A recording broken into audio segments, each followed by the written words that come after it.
Do you think the fact that Obama is now coming under intense scrutiny for his seemingly very tactical decisions with regard to his campaign, and now that journalists like Ryan Lizza in The New Yorker are taking a second look at how he actually built his political career, which was maybe less inspirational, more tactical, it advantages Fox in some way in that your two most high-profile commentators are the two people who've spent the most time pointing this out about Obama, Howard Wolfson and Karl Rove?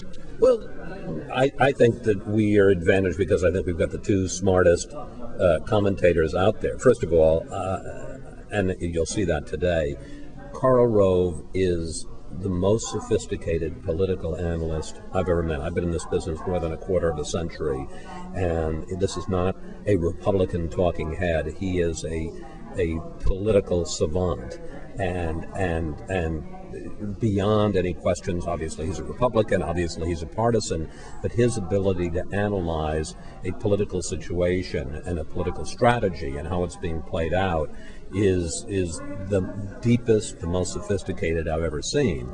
So I don't think it's, and Howard Wolfson is also a very smart guy. So first of all, when I use Karl on primary nights, and when I'm going to be talking to him at the convention, I don't use him as a Republican talking head. I use him as a straight political analyst, and he's scary smart. Talking about those kinds of things.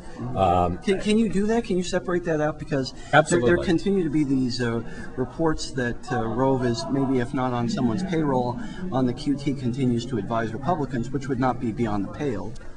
You'll have to ask him about what his involvement is or isn't on that. But I have found in my experience with him that he's a very straight shooter. I'll give you one example. On June 3rd, which was the night when the final primaries, McCain made a speech from New Orleans, which, particularly in comparison to Obama's from Minnesota, dreadful.